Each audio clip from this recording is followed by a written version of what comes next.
Recording has Writing started. an offer. We're going to use a very specific case study. We're going to be writing this offer live. So if any of you want to join me and practice, you can pull out your MLS and get your zip forms ready. And myself and the wonderful Claudia Ilcken, who will be here with me in just a second, will walk you through our procedure of writing an offer. So get that all ready, stay tuned, and we'll get started in just a minute.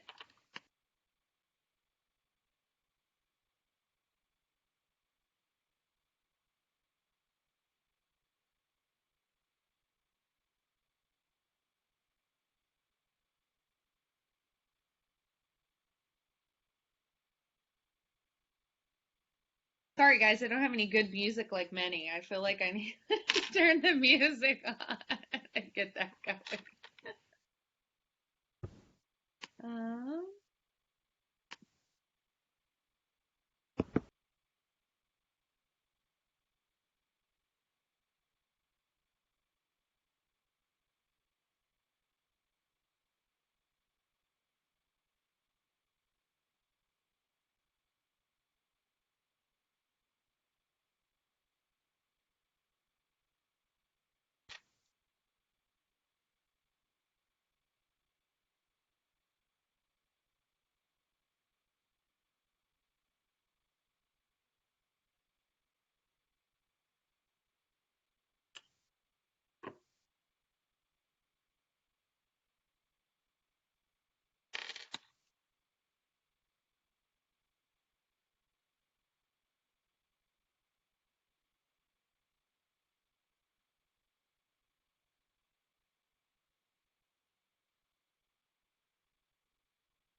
Thank you guys for joining me. We're going to get started in just a second. We're having a couple technical difficulties here, so thank you for being patient. Trust me, it'll be worth it. You're going to get to learn all the secret sauce that Claudia and I have for you. Again, we're going to walk you through an actual case study of a property. We're going to actually write the offer and talk about kind of the process. So Claudia will be on here in just a minute. If not, I'll get started without her and she can join us. So sit back again. If you want to follow along with me, pull out your zip forms and MLS, and we can look up the property and write the offer together.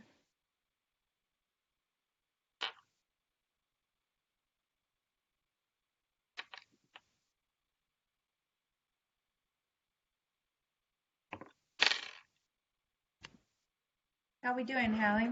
Doing okay. I think Claudia is still trying to get on. I might just get started. Taryn's trying to help her out here. She's having some problems with her computer, I guess.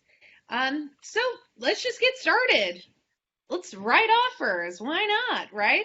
So I don't know how many of you guys on this call have written an offer before, but there are definitely some tips and tricks that we can try, particularly in this market that we're dealing with right now. Surprise, it's COVID again is the topic of the conversation. But we're basically going to use an actual MLS listing and go through the process of writing an offer. So, oh, there's Claudia. She's joining us here. Perfect. We'll let her log on. So let's just start out a little bit of um, let's take it from the point of you having your client. You know your client. You know the information about your client. You've shown this property. They're ready. They've thought about it. They have a pre-approval. They're ready to move forward, right? So let's start from that point right there. They saw the house. They go, this is the absolute perfect house for me. So let me just introduce you to our little family that we're going to use for our case study here. So let me do screen share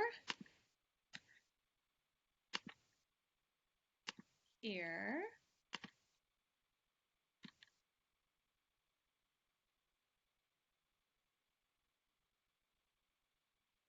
Okay, can you guys see my screen? Yep. Okay, perfect. Oh no, where did they go? Okay, perfect. So let's meet our family here that we are going to. Okay, perfect. Claudia says she's having some problems. So let's meet our family here that we're going to write this offer. So obviously, a key important part is knowing who your client is, knowing what they want, knowing what they need, and basically how to interject this into the offer writing process. Okay. So it is important. Oh, good. I see it on the Facebook Live too. So it is important that we understand. Oh, there's Claudia. Hey, Claudia. Hello there. How is everyone? Sorry for I was having some technical difficulties, so I'm here. It's How's everyone? okay. We're happy to have you, Claudia. I'm glad it all worked out. Thank you. Great. So Claudia, just what we talked about, we're just going through and we're basically introducing everyone to our clients today that are going to be as a part of our case study for writing this offer, right? So Okay. here is this super cute family. Their name's the Petersons, right? So we have Patrick and Patricia Peterson. Really fun alliteration. So they're the ones actually purchasing the property. So they are first-time home buyers. Okay, they're pre-approved. You've already talked to their lender. He's done, they're going through DU approval, but they're good to go. And they're pre-approved for a 650,000 FHA home. Okay, so they are going to use an FHA loan. And they currently have a month-to-month lease. So we know that time isn't necessarily important, timing, because they don't have a home that they have to sell in order to purchase the property, or they don't have, say, a 6-month lease that they're running out the clock with, right? So we know they're basically a fresh start, but they do have an FHA loan, which is going to make some changes in our RPA that we're actually writing, right? So Claudia, is this kind of about what you find out about your clients before you write the offer? Oh, most definitely. Yeah, Most definitely. yeah, if not more. Yeah, Okay, for perfect.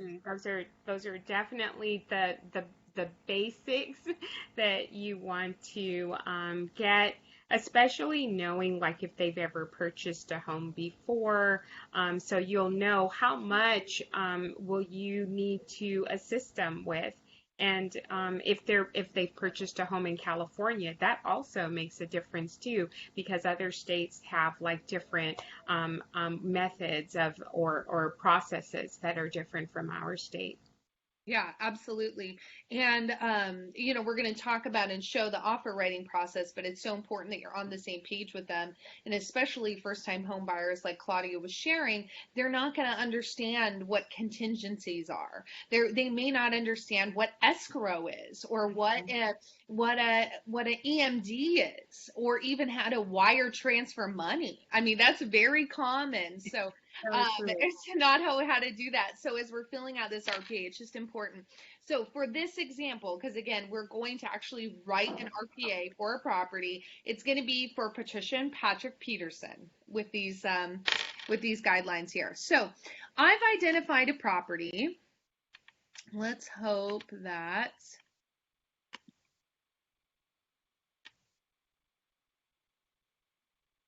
Come on.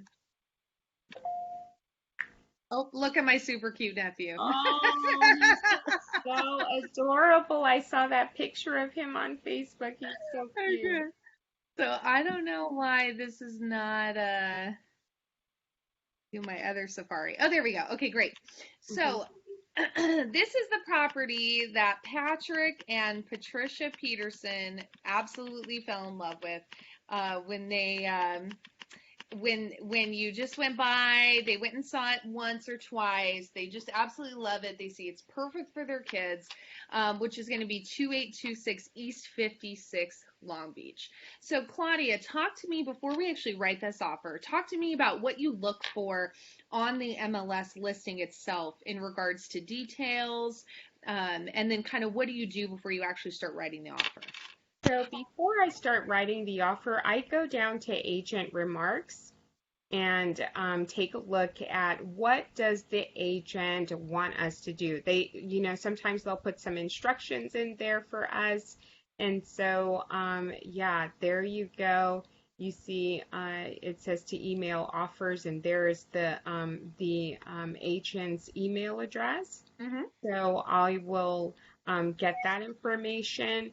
The other thing that I'll do is I'll grab the MLS number, and this makes it so much easier when you're writing up an offer because then we can just do a connect with the information that's in there. We'll be able to find this listing, and it will auto-populate into the RPA. So this makes your life so much easier.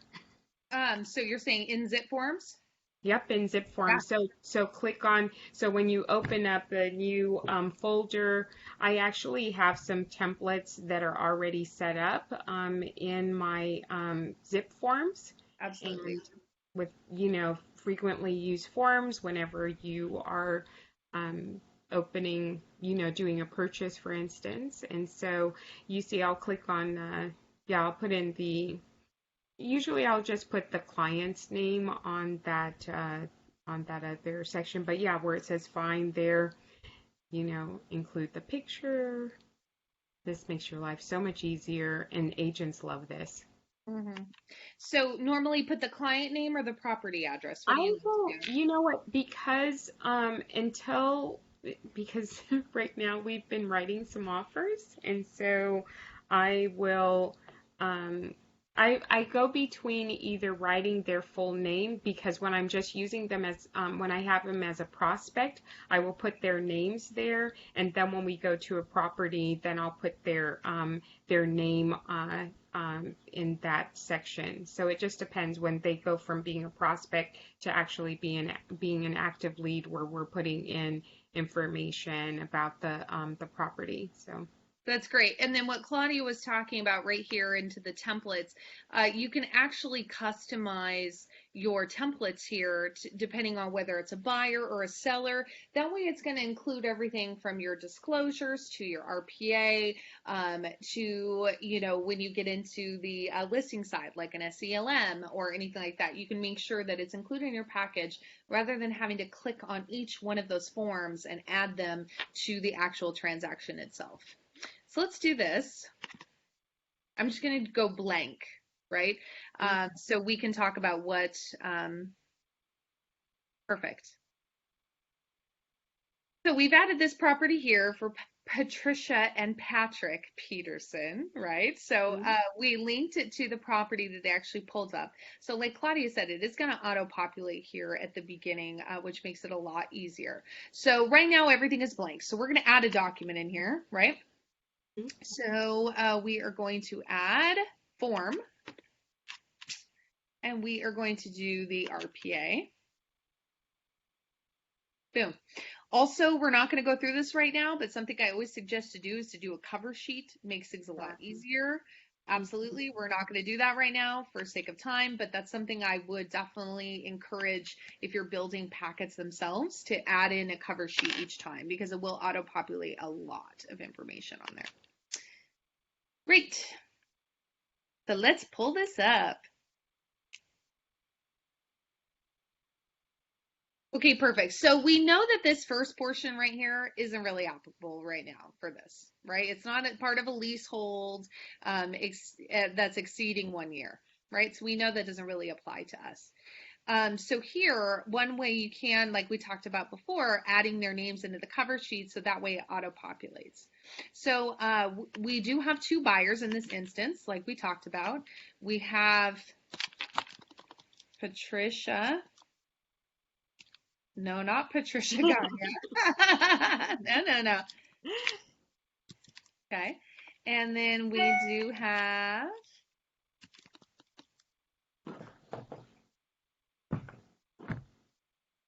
perfect. So Claudia, do you have a preference of husband, wife, buyer 1, buyer 2? What do you do there? Well, I've been so traditional, I have to say. I usually put the husband in the first. Really? That's so, yeah. But,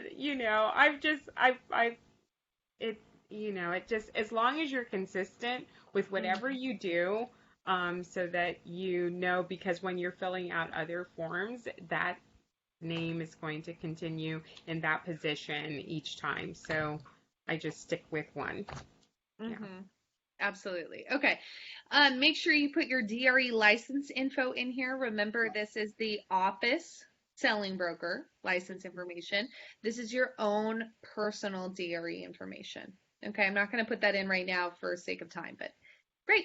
So let's go through here. This is pretty self-explanatory, right? So your possible representation of more than one buyer or seller. Again, that's just a fun disclosure that you have. Um, you have Patricia and Patrick Peterson here, right? So that's going to auto-populate with the agent with their DRE license number and their office DRE license number. I think it's nice to fill that stuff out for the selling agent or for the listing agent. It Yes. makes it smooth. Most agents do that. It makes it a little bit easier.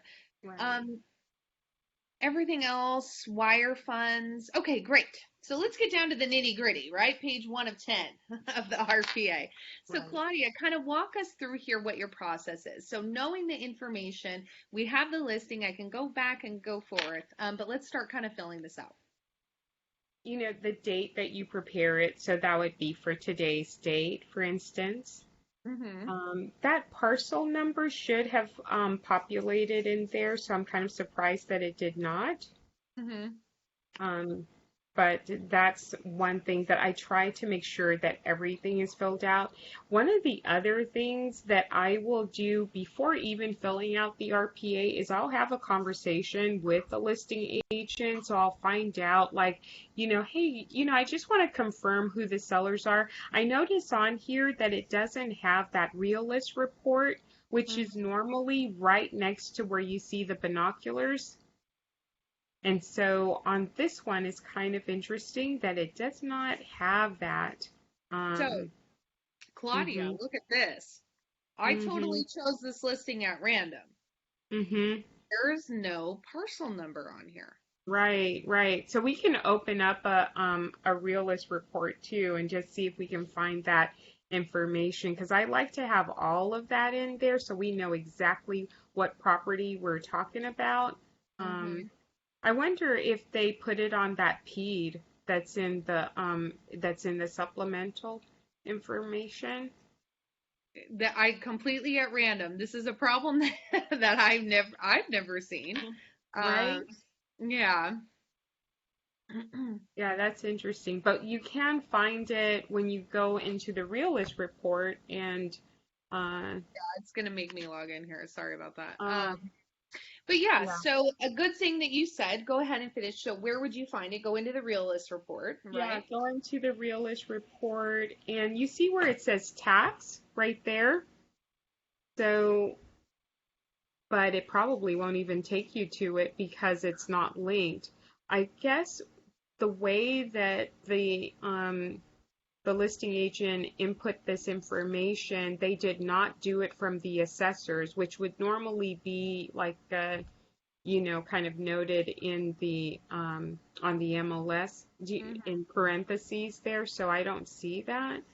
But you can get to the tax, the real list by clicking on the tax, I think. And don't quote Yeah. me on that. Yeah. No, I mean that's how I've never really done it. Okay, here. Yeah, so there it is. Um, does it say a part? Yeah, there's the APN number 7157011. Yeah, right there. Okay, there we go. Yeah, and then I'll usually confirm too with the listing agent. You see on this one, it shows like the owner information on that tax section. So I'll ask them, hey, is are your sellers, and I'll spell out their names and everything too, because as much of the details that's in there as possible, they just love to see it. I just feel like it makes it easier for the listing agent. I'll find out who they're using for escrow and title, and who their officers or representatives are, and yeah, make some confirmation about the NHD report as well as all of that. So I know I'm getting ahead, but those are Good. all of those informations. I try to have all of that information before I start writing up the offer. Good. So in this instance, if I were to encounter this myself again, try to do what you can by choosing the tax. If you want to Hmm. confirm, call the listing agent. To double confirm, you can also have your favorite title rep pull a property profile, Hmm. right? Why not? It's Right. free, it's easy. Most of them get it to you in the same day, with if not within 24 hours.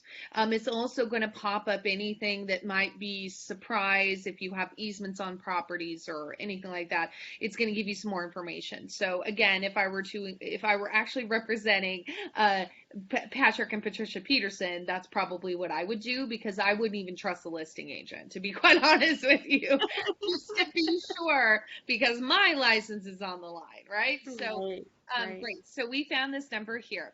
So, let's talk just a little bit about the actual offer itself. So this couple really wants this property, okay? So give me a ballpark, Claudia, if they were like, well, I don't know, what should we offer on this property? Where would you go to kind of start that conversation? How would you come to a number? Well, I do a CMA for my clients, and we'll have like a conversation about what's sold in the area to get a good idea. So I'll be just to kind of present them with, okay, this is the price here. If it's something that um, yeah, I just want to make sure that are we looking good. I'll even talk with the agent too and say, "Hey, do you have any offers on this properties yet? How are we looking?" Some of them they'll tell you, "Oh, we're in at, we're at 650." Yeah, So they'll let you know we're this much over or uh, you know, besides saying write your final and best offer. Um, so right. yeah. But I'll Let's always say, ask. for these purposes, let's Mhm. say that they want to offer. We've looked at this. It's been 39 days on the market. They haven't gotten any offers. Mhm. They're at this Right. price. These clients, they're like, let's go in at 600.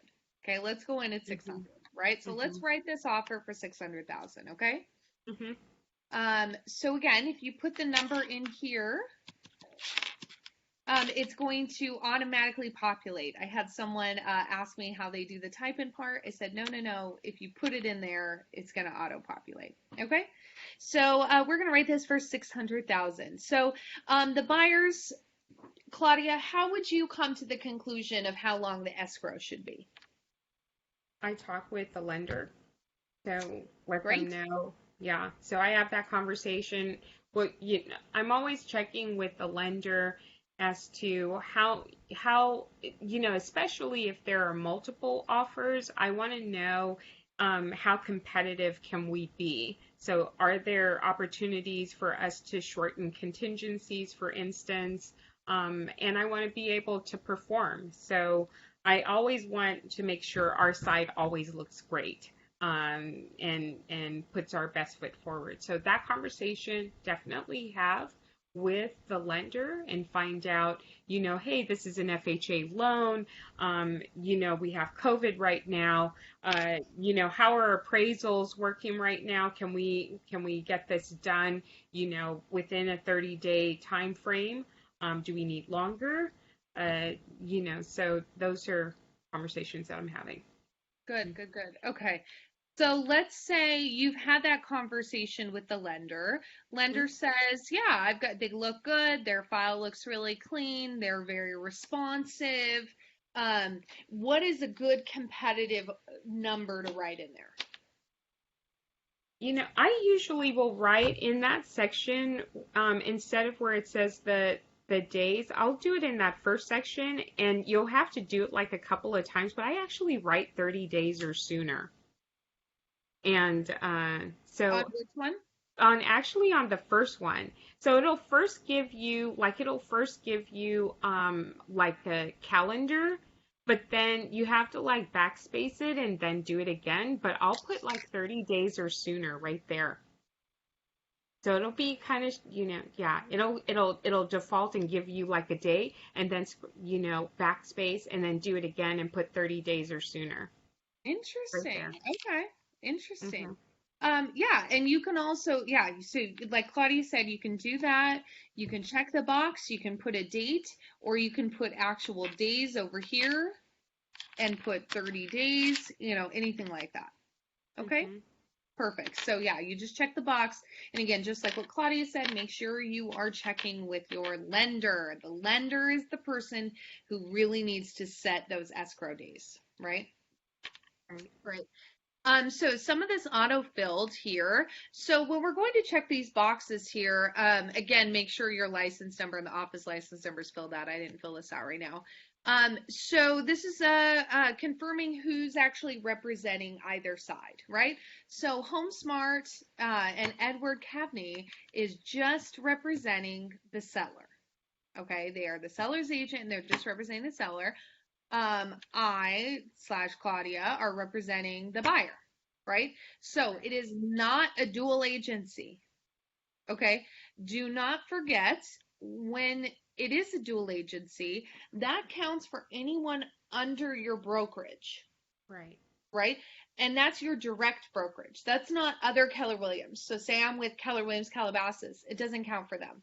It just counts for Keller Williams Coastal Properties, right? Under our same brokerage. So do not forget to check the dual agency box if it's another listing of one of your fellow realtors. It's not just you representing both the buyer and seller. Because remember, agency means broker. It doesn't mean you, right? Right. Awesome.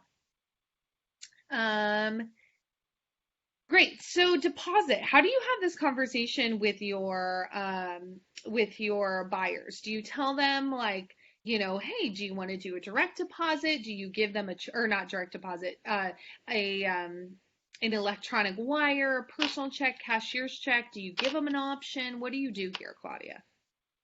I just, you know, let them know that customarily it's done via wire. And so I let them know that it's, make sure that you're looking for a wire transfer. This may mean that you'll have to go inside your bank to do it, and make sure that you do not like click on like ACH, because a number of times people will think, oh, I could just do this, online and send it via ACH. So I make it very clear. Let's do this. Via wire. I've only had a couple of people who have said that they wanted to do it by certified funds, and they can, and I would give them the information direct with the escrow officer. So we do not handle checks. Let's be clear. So yeah, but mostly I let them know customarily we're doing things by wire transfer. Mhm. Mhm. Good. Um, so really quick, Ann Baum had a really good question. Currently, Ann, right now, this is her question. Dual agency includes any agent within KW Coastal or also with KW Westside, Calabasas, etc. So, Ann, currently, right now, it's only under your physical actual brokerage. So KW dual agency would only apply to KW Coastal since you're a coastal agent. Okay. So that's the way it is right now. It does not include West Side with Forward Living, or anything like that. Currently, right now, it is just Keller Williams Coastal Properties. Okay. Good question. Keep them coming.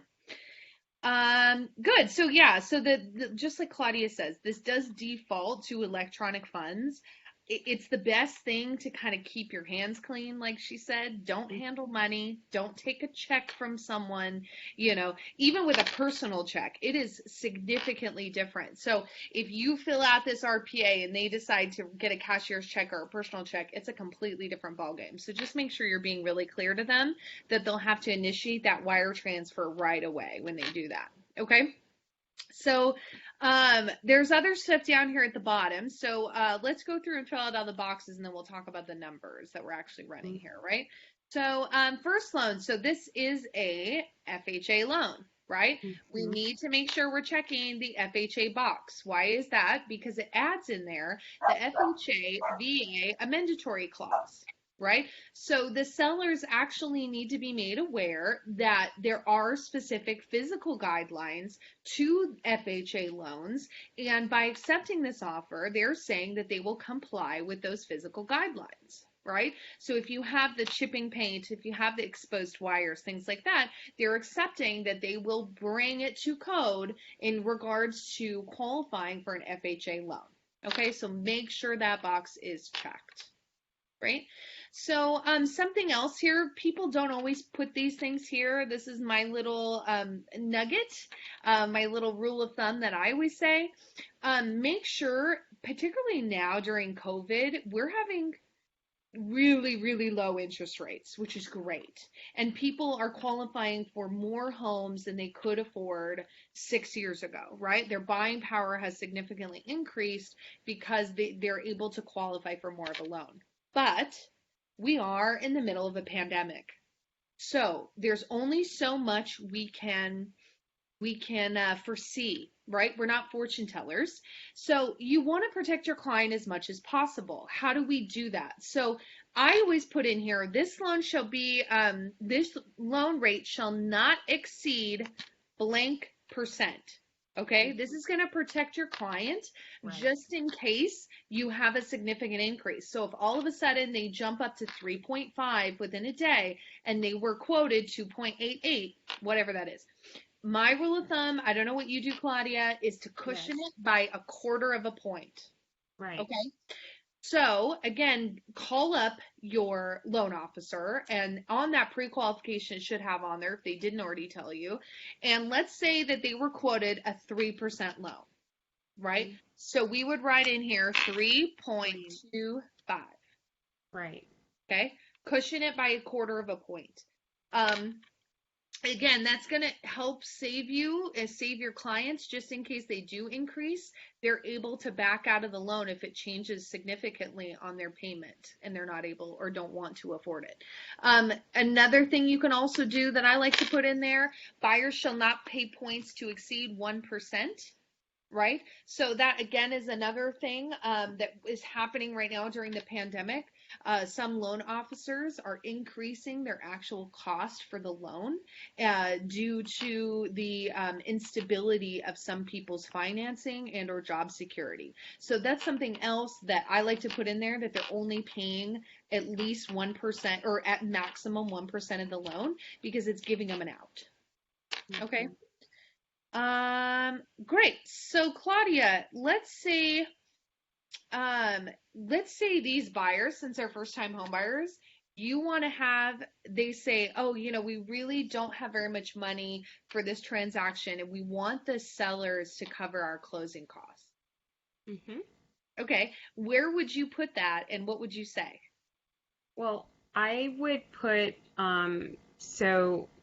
this is a conversation too that you need to have with your lender because there are guidelines when it comes to how much can the seller contribute. So oftentimes, especially when it's an FHA loan too, they will not allow the seller to contribute more than what the buyers are putting as their earnest money deposit on there. But just check with your lender just to make sure what are their guidelines about this, and the wording, because sometimes certain lenders have restrictions as to what type of closing costs are permitted to come from, for instance, the seller. So they may say, oh, okay, well, you can put 3% towards the buyer's non-recurring closing costs.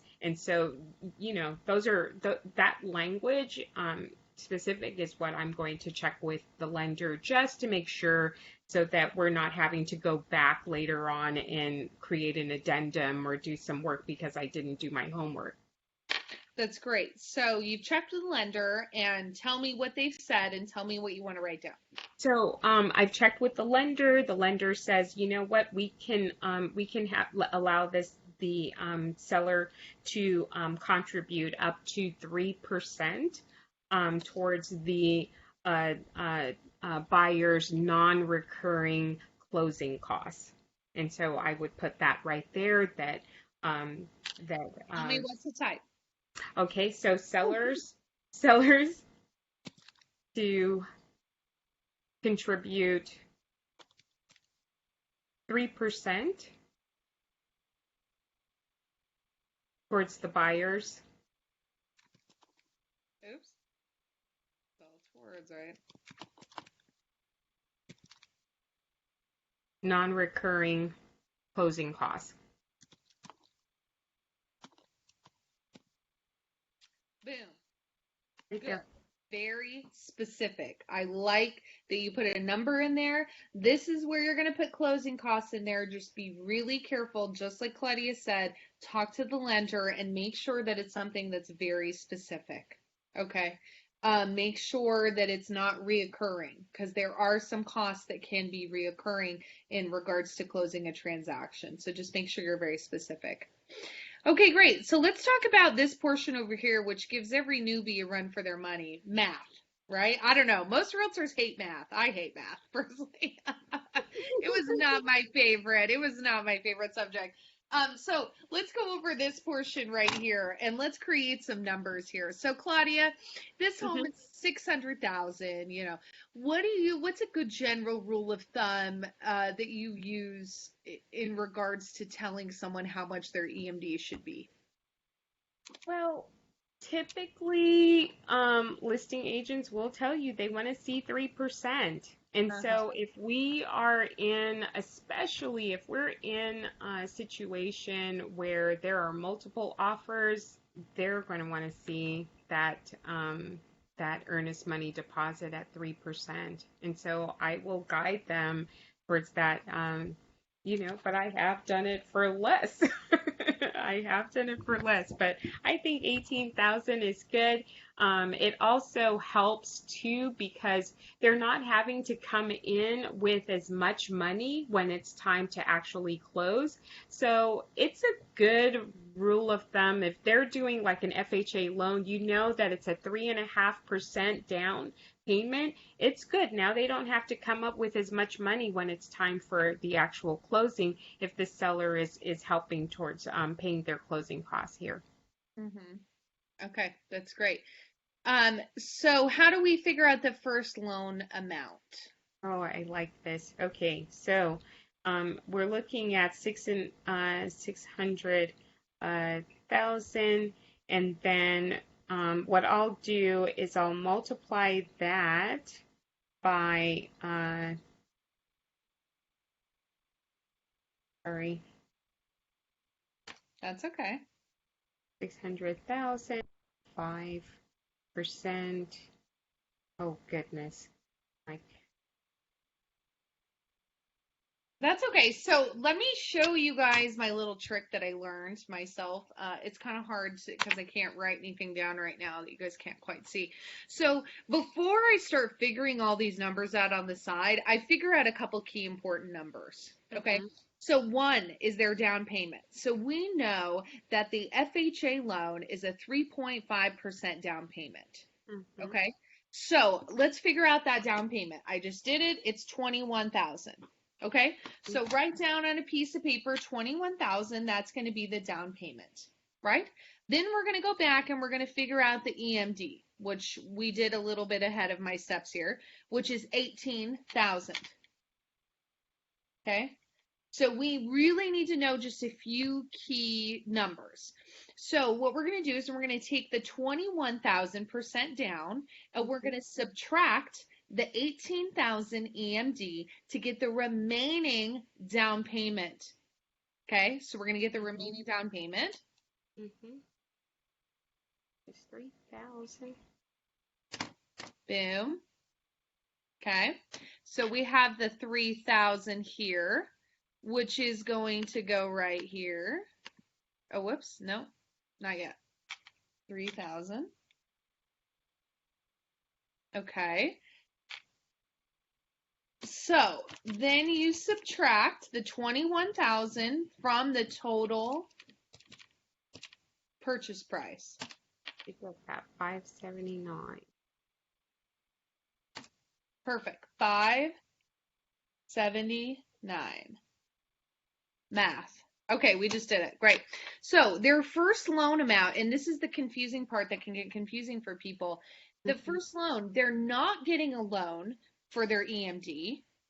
They're not getting a loan for their down payment, right? Mhm. So the first loan is not for 600,000. It's for 579. Boom. Okay. So again, I figure out those three numbers because then you can double check your math. So you can see right here, remember when I got that 3,000, that's showing me that I did this correctly. Okay, because that's how much I should have left.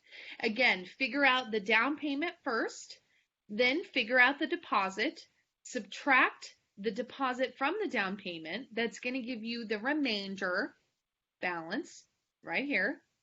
And then once you've subtracted the total down payment from the purchase price, 600K, okay, type that in here and it's going to populate to the final dollar amount.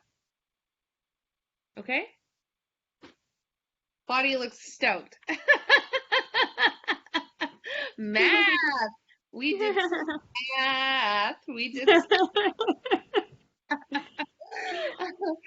Just remember, I always tell people, just remember, double check your numbers. Go back and double check. You Right. could write the completely wrong number right here, and it'll still equal 600,000 at the bottom. It's just the way that it works. It auto-populates some and not all. So just make sure you guys go back and double check, right? Right. Great. So anything else on this page, Claudia, really that we've missed or should fill out? No, No? that's no, that looks great. Cool. Everything else is fine except for my broker number is there. Okay, great. Yeah. So we're filling out verification, down payment, and closing costs.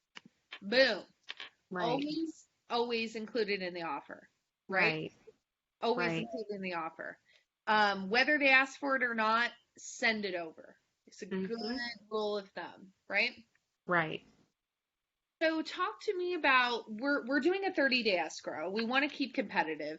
Talk to me about some of these contingencies. So the first one we have is I, right, which is the appraisal contingency. Mhm. When do you shorten it? When do you not shorten it? Kind of what is your rule of thumb here for this, Claudia? It just depends on what type of loan. If it's conventional, oftentimes we can shorten that time frame. FHA, VA, especially VA loans, you'll find that you know, maybe 15 days. And that's if, you get it ordered right away. So that's another conversation that I'm having with the lender. I want to know, because they are more aware as to us being able to shorten those time frames. So that appraisal, I'm finding out from them, hey, how quickly can we do this? Uh, sometimes you can ask for some forgiveness later on. Right. Right. It's like, oh, we need a little bit more time, and so we'll ask for an ETA. But Yeah. So for the yeah, sake of this, let's just say we're not going to shorten them, okay? We're going to leave the appraisal alone just because it is 30 days and we're not quite sure. Okay, let's make sure we always check this box, letter attached, right? So always include your pre-qual letter. It doesn't say this on this listing, but usually it says please send offer with proof of funds, pre-qual letter, yada, yada, yada with it, right? So, I always include the pre-qual letter. There's no reason you really shouldn't.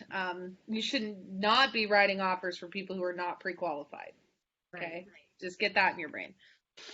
Loan contingency. Let's just leave that one alone. You can shorten it. Again, do not shorten any of these contingencies without talking to the lender, right? Right. Yeah, okay, so allocation of cost. So what do you write down here, Claudia? What do we put here? You know what? Who Before pays for what? too, on the addenda section, like B, I will put in there, like next to other, since it's an FHA, I'll put in the FHA advisory that's being included. So I'll put that there. FHA VA/VA advisory. And then go down to the next ones. And I will ask for number 7, I'll have the seller pay for the natural hazard disclosure with environmental. Yep. Why not get environmental? Right. I always ask for it. Why not get environmental? It's great. Right. Why not? It's a little bit extra, but no big deal. Right? Exactly. Great. So for this purpose, we're going to use my NHD. And then what else do you put on here? Anything? Yes, I'll do. So a lot of times I've been getting pushback on this, but for number 2, I'll also ask for the seller to pay for a termite inspection report. And I'll just ask for a termite inspection report because later on we can, look at repairs. But I'll say, Great. And why do I write it like this? Someone asked me this the other day when I was helping. I really like that. Don't write termites, write wood destroying pests, because there are more wood destroying pests that they check for beyond just termite. Okay, so always write wood destroying pest report, and I always say prepared by a licensed inspection company of seller's choice. Okay. This is a good one. Make sure you put in there a licensed inspection company, because otherwise it can legally be Uncle Joe Bob out there that with his flashlight looking for termites, right? Making up his own pest report. So a wood destroying pest report, that's going to get you section 1 and section 2, generally with most licensed inspection companies of seller's choice. Unless you have a very specific termite inspector involved for whatever reason, or pest inspector, just leave it up to the seller. It doesn't usually really matter. Most of the licensed ones are good. At least I haven't had any problems with them. But this is a good place to put it. Again, this is not the place to request section 1 or section 2 termite clearance. That's in a different place. If you put it in the RPA at all, which that's a debatable topic, right? But this is just the place we ask for the report. Got it. How about anything else over here? Do you ever put anything else? I used to, but I've kind of, no. Okay. I've been keeping it to just kind of simple with and then having a discussion with my buyer, because there's a buyer's election form that I can go over with my buyers later instead of putting it into the RPA. That's great. So this section here, traditionally sellers pay for this stuff. Go in and click it, click it. They pay for the retrofitting, for the alarms and all that stuff. Technically, if you're doing an all cash offer for an investor and they're doing a really low ball offer, you could assume that cost is the buyer, but I would say a good rule of thumb is just always hit the seller in this case. Okay. So very standard, Claudia, what do we put here? Both in this one. And so I'll have those costs are shared. Let me think of the exact wording. How do I put that? I usually say buyer and seller to each pay own fee. Yeah, exactly. Now, again, that's different. Some people put in their buyer and seller to do 50-50. Don't put that in there. Okay? No. No, their own costs and fees. Own fees. Do not put 50-50. If you do, your buyer is going to be spending way more money, right? Way more money. Do not put that in there. Some people think that it means the same thing. Does not mean the same thing. No. You responsible. don't know if they owe some other a Yeah, mechanic lien or something like absolutely. that. Absolutely. If they have transfer fees, if it's coming from a trust, all of those things can affect it. So great. Now don't forget, escrow holder shall be, I usually put seller's choice in this market. You can request your own escrow. If you do, request coastal escrow or whatever your office is, Parkway escrow if you're in Calabasas. Right. But very competitively, it's good to put seller's choice in there. Usually the sellers do have some type of a relationship with their escrow by the time that they've listed. So yeah, just something to keep in mind. Who pays for the title? The seller. Seller, right. Now, don't forget, people forget this title issue policy to be issued. So you can hit seller's choice. I say that this is one that I feel comfortable asking for, in my opinion, because it is helping your buyer. It is a service for your buyer because they're purchasing the title. So many times I'll put seller's choice for escrow, but then I will request my title. But you can always put seller's choice there too. Okay. So let's just put seller's choice for right now. Great. So it's in Long Beach, city transfer. There's no HOA, so we don't need to check that box, right? There's no private transfer fee, anything like that. Okay. Do you write anything else on here in this portion, Claudia, before we get to the home warranty? Because there isn't an HOA, no, we're good there. Sometimes I'll put like, the private transfer fee, like if it's applicable. But that's it. There's Mm-hmm. nothing else. Mm-hmm. Do you see anything else that I'm missing? No, someone just said, Oh, the home warranty right yeah, there. home warranty is the next one for Yeah, sure. But right I mean, there for number 10. I'll yeah, put seller to pay for that. oh, absolutely. Before we get to that, Thomas Tower says D7. I always include city report if applicable. Interesting. Oh, Yeah, if there is, it depends on what city you're in, so you want to know about that. Like for instance, in LA County, they have a 9A report, and so you can put that in there, for instance, like the seller shall pay for that. In Long Beach, it depends on what area. There may be like where they do that parking. What is that? The garage. I forget what they call it, but it's a another report that is paid for just to make sure about the parking situation in Long Beach, specifically around, like the coastal area, more that's coastal. great. Yeah. Yeah, so let's go through. So that is a portion, but again, don't be right happy. So don't go in here and start adding all sorts of stuff. Talk to your broker if you're going to add anything that's not default into the contract if you've never done it before. Okay? Great. So let's talk about the home warranty here. So again, home warranty helps your buyer. So this is a good rule of thumb. Know who your home warranty rep is. Okay? Know who they are. Know how much their services cost. Got Right. it? So let's say I'm using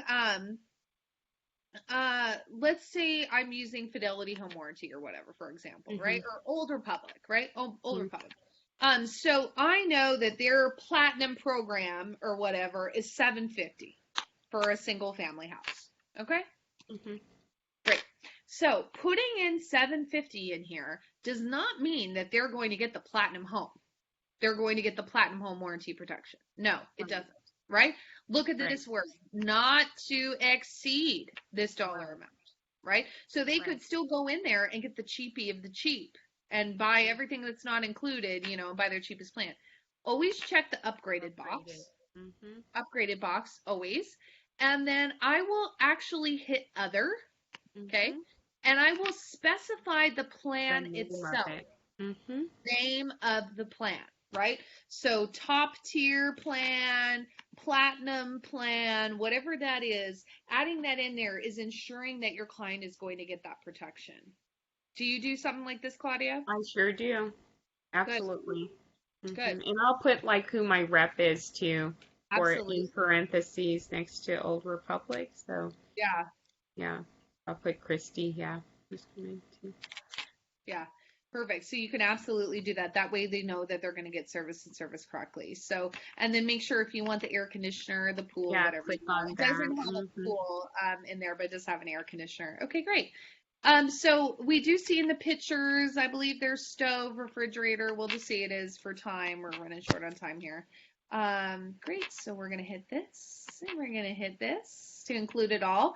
A really good mentor of mine, Santiago Ogredon, he actually told me to write down the model numbers of some of the units of appliances, and super smart. And this is why. And he said to put them in there and write them in there because he said he heard of a transaction or had a transaction Right. where he had chosen refrigerator, and it was like a really nice Sub-Zero or whatever they're called, really fancy refrigerator. And then they close and come to find that it ended up being like this Kenmore $50 thrift store refrigerator by the time they left. So they took the nice refrigerator. So that's something, if you guys want to do, you can write it in there, things like that.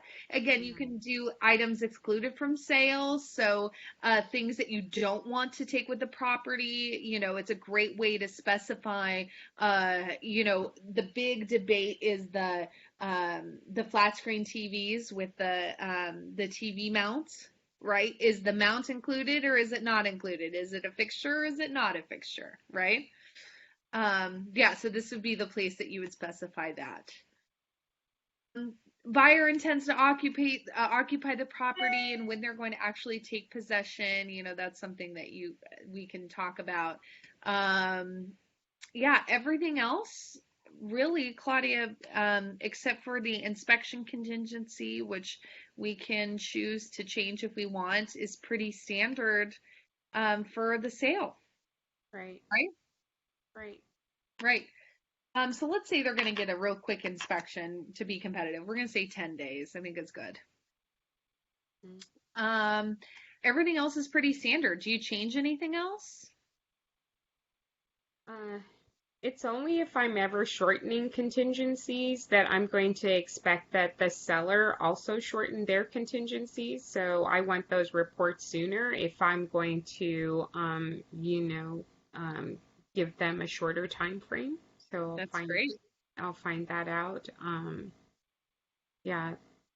Those are, I'll even see if they have disclosures or anything beforehand. So we can kind of look at that ahead of time. And That's then, great. expiration. I don't like giving them 3 days. Yeah. I want to know sooner. Okay, so or by Right. blank on blank date, right? Right. So you can shorten that if you want to know sooner. It's going to tell your client sooner, right? Right. And everything else is pretty standard, right? Mm-hmm. Yeah. Everything else is already done. You don't need to touch this bottom part. Just make sure you explain that to everyone. Okay, awesome. Yeah. Questions? That was great, Claudia. Thank you. You're welcome. No, thank you. Anyone else out there? Any more questions? Hey, Simon. Almost done here. Yeah. Hey, Simon. Yeah. Video go. We want to see you. I know. Does anyone else in Facebook land have any questions for us? Otherwise, we're going to wrap it on up. I think we wrote a pretty successful offer, in my opinion. I think it would be accepted right away. Yeah. I think it's One pretty other thing competitive. too, I just was thinking about, you can add a summary of your RPA. So if you click on the forms, that's a really great thing too. So, I get in the habit of using a cover letter, but that's a really good way too because it shortens up like what are the terms there. So look for that. It's very helpful. And then the other thing is put in your lender's contact information when you're sending over your offer. You want to even have your lender call the listing agent so that they can discuss with the listing agent the qualifications of your buyer, help them to have the warm and fuzzies. Those are all things that are helpful.